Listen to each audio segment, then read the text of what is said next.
Did you just buy the Pale Moon Premium Battle Deckset? Are you looking for options of what to upgrade? Well, I'm here to show you what I've done with my Premium Battle Deckset and how I've upgraded it. So let's get started. What's up YouTube? Metalwetter Matt here.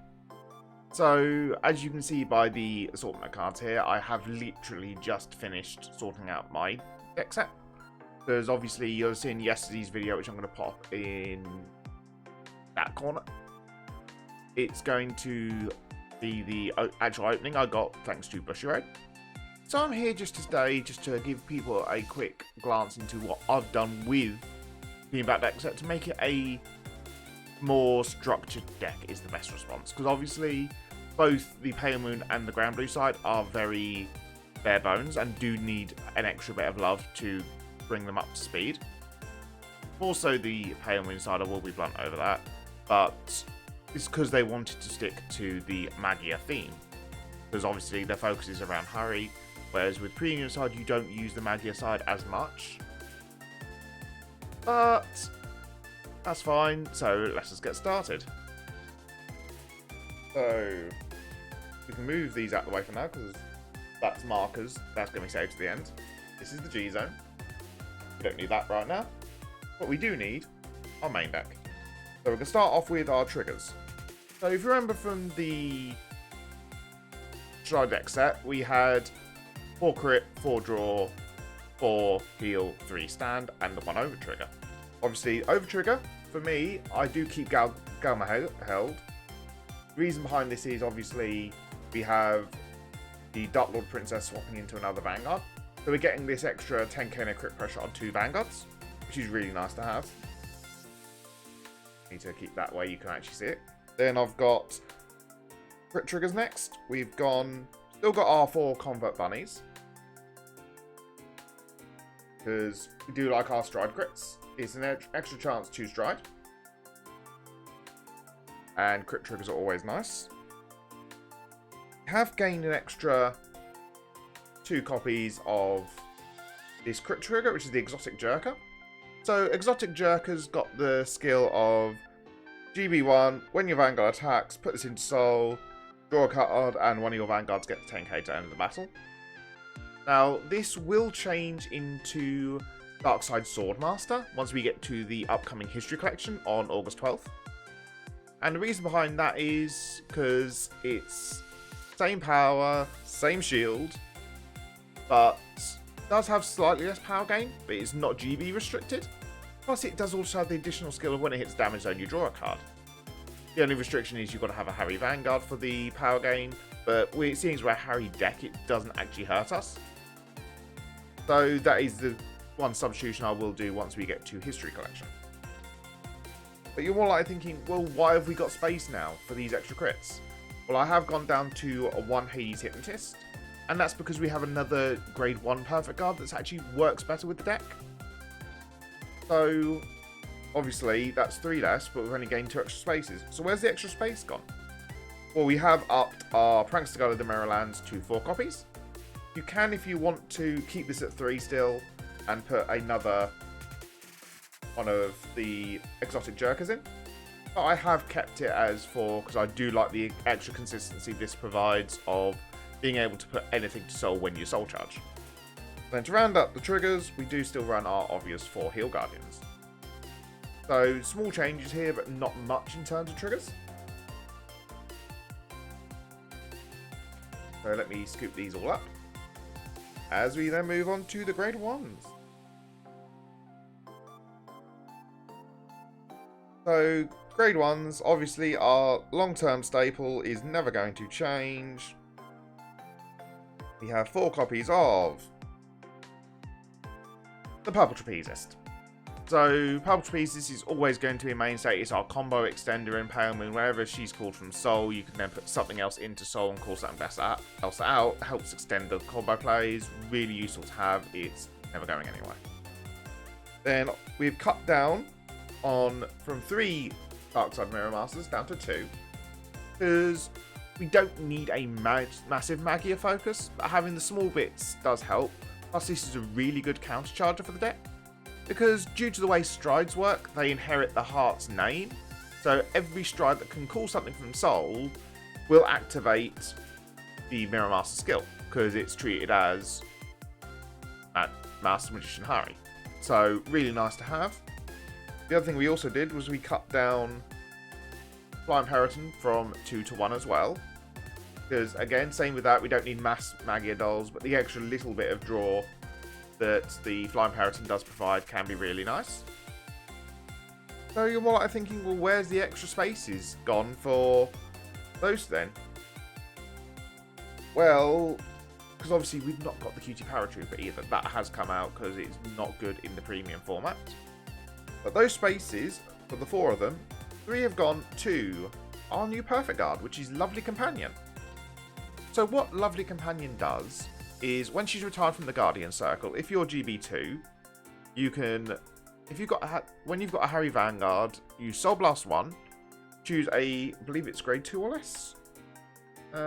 Choose a grade 2 card from your Soul directly, and call it to Rearguard Circle. And then, end of the turn, put the card you called from Soul back into Soul. Same with Magia. It's a basic Magia skill, but it's a defensive Magia skill. So this works obviously with our Crescent Moon Juggler, which then lets us extend up into the Tricky Assistant that was with the deck. So obviously, that was the intended play of why the Crescent Moon Juggler plus Tricky Assistant was in the start deck. But obviously they kept the draw PGs, so it was then mirrored across both decks. That it would be 4 draw PGs on both sides. But we've kept 1 and we've gone to 3 copies of our Lovely Companion. But that play also works in a different direction, because we go from this into Crescent Moon Juggler into our 4th card, which is the last one of the ones we've removed here, which is a copy of Light Element Honolly. So you're more likely thinking, well, why do you want Honolly in the deck? Honolly is a very nice card that you can, when it's on the field, if your opponent wants to attack, double checking the exact wording, all rearguards cannot attack the Vanguard in the 5th or more battle this turn unless they pay Counterblast 1. So obviously this is a heavy restriction for Pale Moon as well, because obviously we are a mass multi-attacking deck. But because we can call it we're the one controlling the Honolly, we can leave it in our Soul, and then during our opponent's turn, on the 4th battle, for example, we can go Lovely Companion called Crescent Moon Juggler, and then Crescent Moon Juggler call this. Obviously put the Crescent Moon Juggler and this in the back row so they can't actually attack into it. And then you're forcing your opponent to Counterblast 1 to actually attack past that. So it does create some really nice control plays. It does obviously have the restriction of when it's placed, you have to turn a face-up card in your damage zone face down. But if you've already got all face-down damage, doesn't matter at that point. So that's where the more plays with the Darkside Mirror Master do become very key. As for our last ones, we've got 3 copies of our G Masquerade Bunny, and the reason why G Masquerade Bunny is here over the V1 is because this deck is very much find Hari or die situation, and I'd rather much have the consistency with this over having to G assist, fail, and get stuck on grade 2, because Pale Moon is not a very good grade 2 gamer. It doesn't have the good combo plays, so it does need to get to grade 3 as soon as possible. This will not change with the History Collection because it's working around the Magia style, and then that also then becomes GB locked. So you need to get to your stride as soon as possible. So we want to get to our grade 3 as soon as possible, and we want to be on the ideal one, so this Masquerade Bunny is 10 times better. But that's it for grade 1s. So let us move on to our grade 2s next. So first grade 2 up we kept hold of is, we did keep our 2 Dancing Princess in the Night Skies, because they are very useful for searching for our key pieces in our deck, especially with the likes of Honolly. Because if we can get our key pieces in our Soul we are then able to use it as a second hand, like Pale Moon does, to call out whenever we want to with our strides. Next card up, we did keep our 2 copies of Crescent Moon Juggler. But obviously, as I said earlier, it's our extension of the Lovely Companion. But he can also be used as an attack extender. So say for example we call him off of a vet, we can then use him to then get another attack out and create more combos, which is really nice to have. Obviously, because we're the stage mechanic, we do keep our 4 Lord Pigeon Pops. But instead of our 2 Lunatic Dragons, we've gone for a different option here. And that is 2 copies of Silverthorn Marionette Lillian. Now this is the overdress version, because she doesn't have a Lucia restriction. Her restriction is, when this card is rode upon by a unit with only Pale Moon as its clan, you can soul charge 1 and choose a card from your soul to add it to hand. So this is really nice, because obviously, if we've soul charged something early, or we've had to ride something that we didn't want to ride, say for example, we ride Lovely Companion. We can then use Lillian to soul charge 1 and add that Lovely Companion back to hand again. But she's also a 10k base, which is really good for Pale Moon, because outside of Overdress, all of our grade 2s are 9ks and 8ks, outside the 10k vanillas.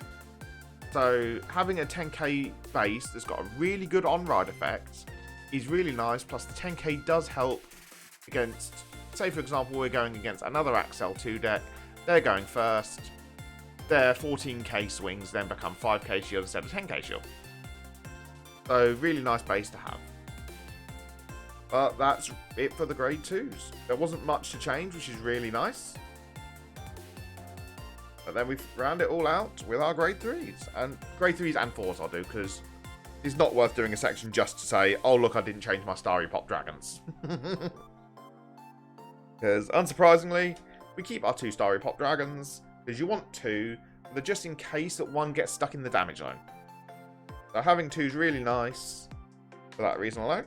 Then obviously, we are a Harry deck. We did keep our 4 copies of Master Magician Harry, because he's the main focus of the deck. We need him to activate the stage, so the whole Lord Pigeon Pop, Starry Pop mechanic does go off. Plus, he's still not too bad for the fact of, if we do end up going first, we can call our 2 Maggie Dolls that we have got from our soul to get a free counter charge and a draw. But the main reason he is here is he makes the stage, he has an Axel symbol, and he's got the Master Magician Harry name, which is what we want for all our Harry name support. As for the remainders, obviously it was 2 tricky assistants. We have cut it down to 1, because we don't need 2 in the deck, personally. 1 is more than enough. And in the place of the other tricky assistant, I did put 1 copy of Silverthorn Beast Tamer Dorian. So Dorian's skill lets her, at the end of the turn, you can put all your other rear guards into your soul, and then draw a card for each 2 cards put into your soul. And if you put 4 or more cards, you can choose a Silverthorn card from your soul, it's grade 3, and add it to your hand. And if this unit's within rearguard circle, you retire it. So the reason this is here, because this works really nicely alongside Magia.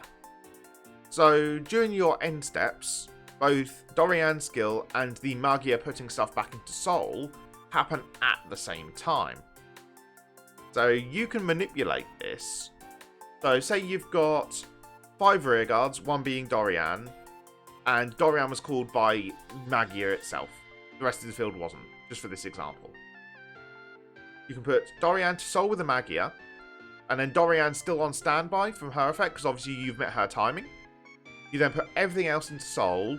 She's then in soul that you can then add her back to hand again.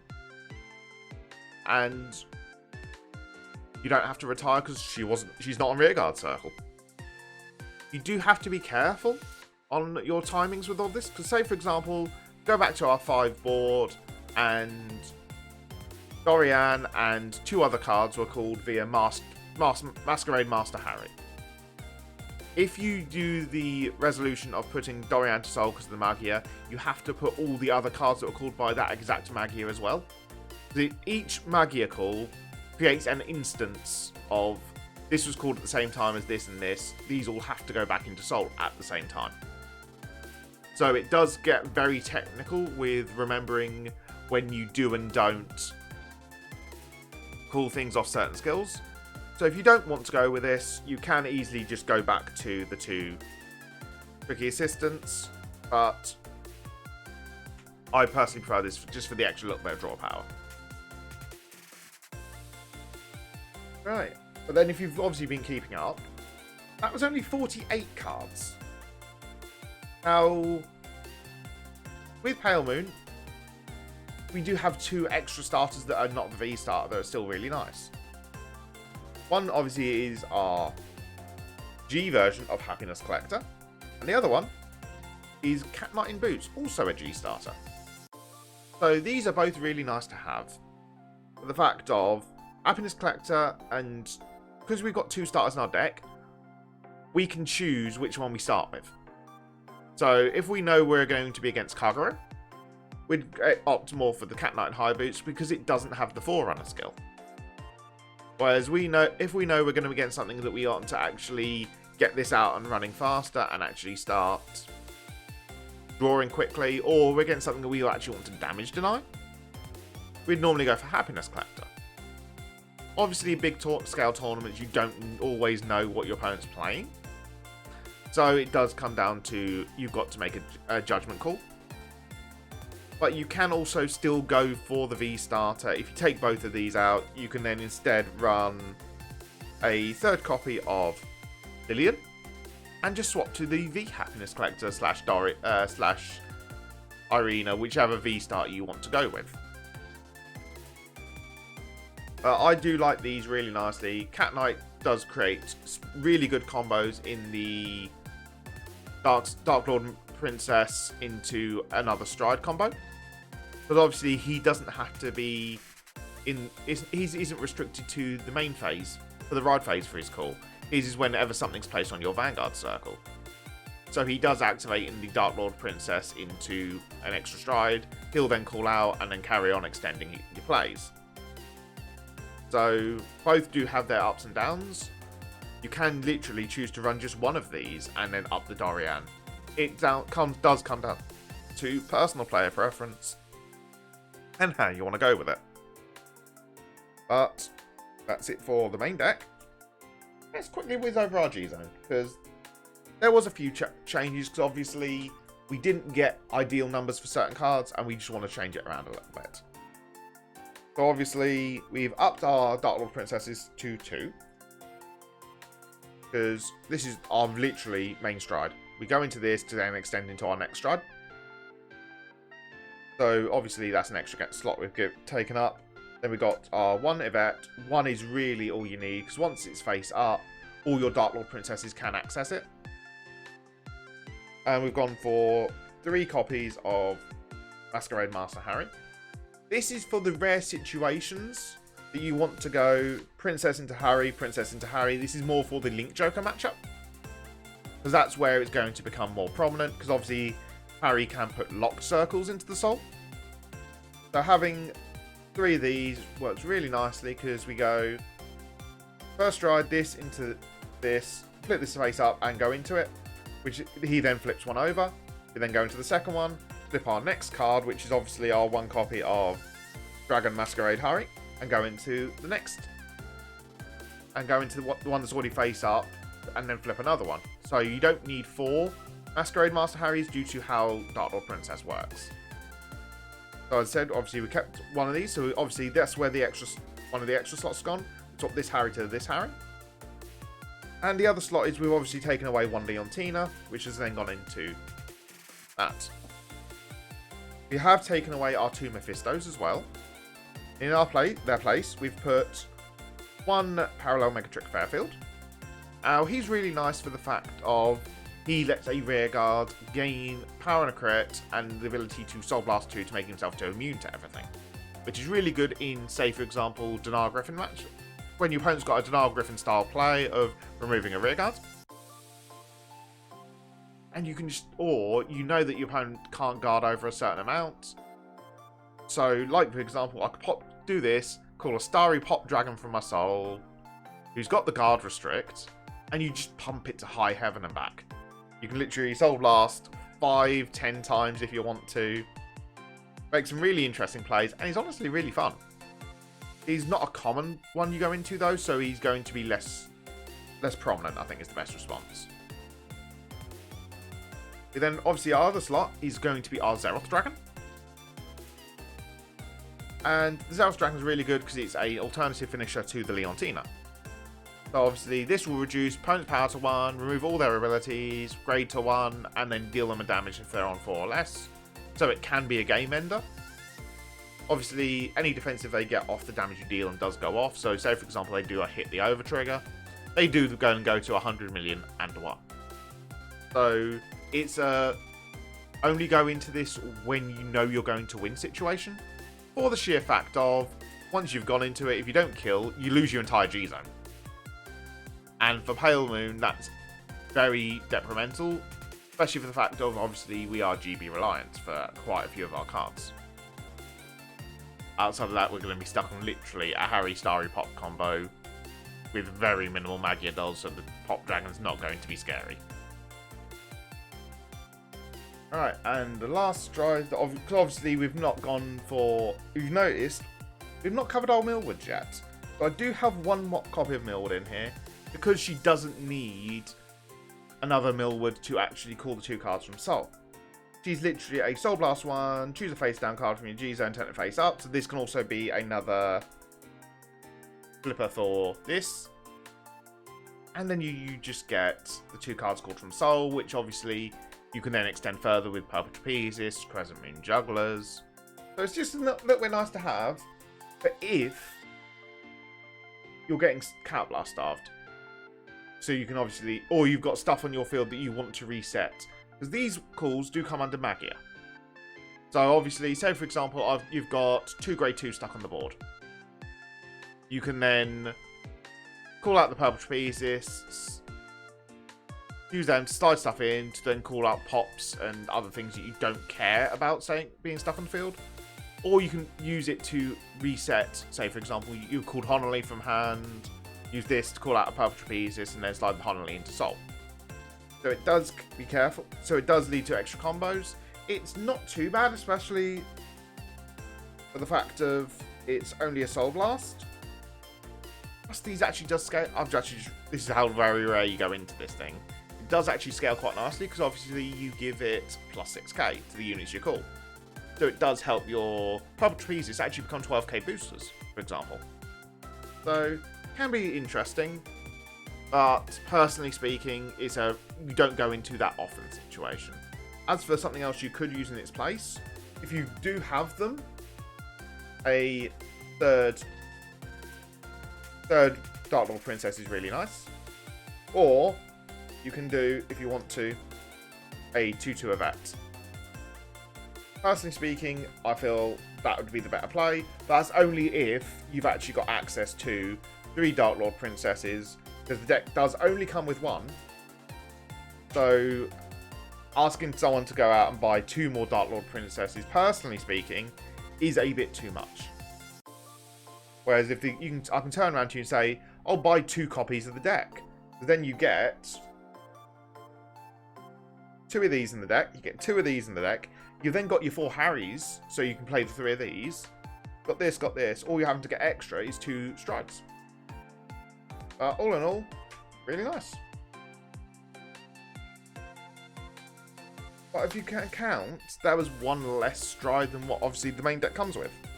The reason behind that is because we've actually added in some extra G cards to play around with. What I've done is I've started off with 2 Friction Chimeras. This is a really good Denial Griffin play. Some decks really can't play around this that well. Some people can't really play around this really well. So having 2 is really nice. Plus it lets us turn some of our 5k shields into the 10k shield off this. So really nice to have.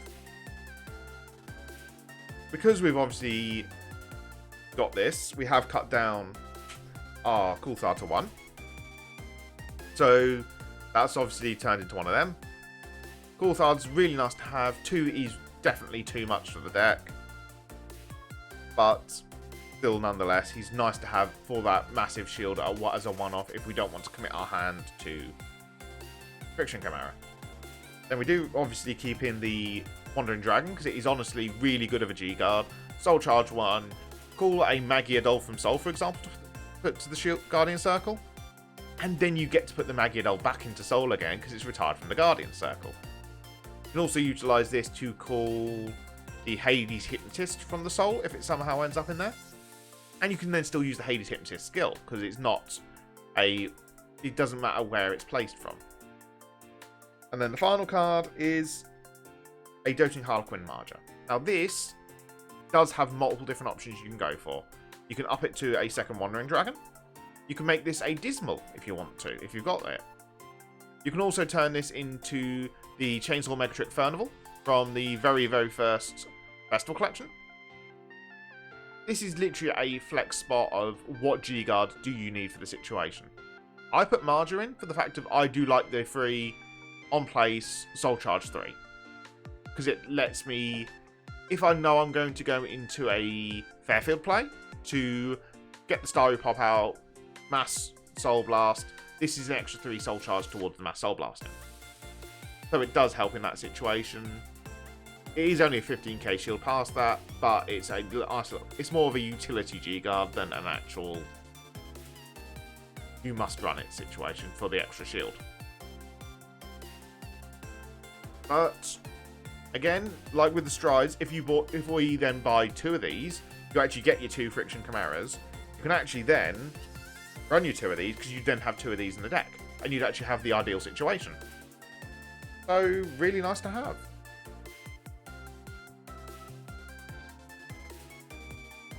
Then we move on to markers.